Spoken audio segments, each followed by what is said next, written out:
celebration. This weekend, a special invitation to dine at Hammer House. Tomorrow, whet your appetite with a little flesh and blood. From Count to Crypt, the history of Hammer horror. For your main course, a taste of death from Dr. Frankenstein. On Sunday night, the feast of horror continues with Curse of the Werewolf. We'll keep your seat chilled. Dinner is served tomorrow, 11:35, BBC One. At 12:25 tonight, when those masters of the macabre, Peter Cushing and Christopher Lee, star in The Curse of Frankenstein. Before that, on BBC One, the first of a two-part celebration of the famous Fear Factory raids the archives and talks to the people for whom horror was a way of life. The name Hammer conjures images of fantasy and terror.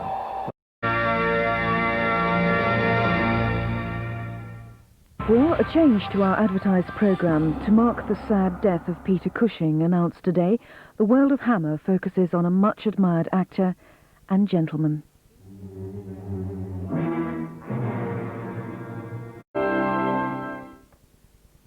Count Dracula himself stands in the glare of the Hammer spotlight in next Thursday's World of Hammer at the slightly earlier time of midnight 15.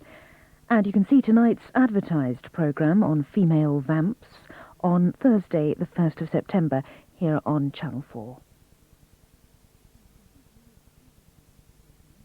3 silver and 1 bronze. Duncan Jones, BBC News. One of the great names of British horror films, the actor Peter Cushing, has died at the age of 81. Our arts correspondent Nick Hyam looks back at the career of the man described tonight by Christopher Lee, so often his co-star, as the gentle man of horror. In the year 1860, I, Baron Frankenstein, was sentenced to death on the guillotine. 1957, and the first of Peter Cushing's 22 Hammer horror films. I can't prove you murdered, but I can stop you using his brain. Why, he has no further use for it? He'll always be identified with Hammer. His last job was narrating this documentary about the company. A sale to Warner Brothers brought barely enough to finish the film. £40,000, about $112,000. In the 1930s, he'd been to Hollywood, but it was British performances like this famous television adaptation of George Orwell's 1984, made by the BBC in 1954, which made him a star. By turns sinister and sophisticated as an actor, he excelled as Sherlock Holmes. Even you would never make such a sweeping generalization. Oh, but I would. What's more, I do. Oh, come now. I wrote that article myself. On the set, he was admired for his professionalism and liked for his personal warmth. The type of horror films he made were very different from the modern kind he dismissed as chainsaw pictures. Those old pictures are so wonderful because they left a great deal to the imagination. There was great characterization, very few special effects. And in the end, good always prevailed over evil. He spent his retirement in Kent, painting watercolours, a mild, sometimes lonely man, but one whose steely screen presence made him one of the kings of horror. Peter Cushing, who died today.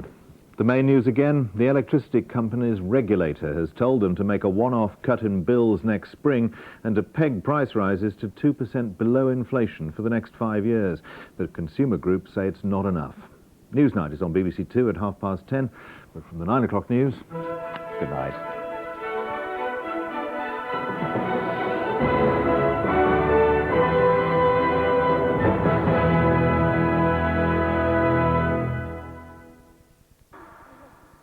A spine-chilling end to Sunday night now on BBC One, courtesy of the Hammer House of Horror. Oliver Reed stars in the first showing on British television of the uncut and fully restored version of The Curse of the Werewolf.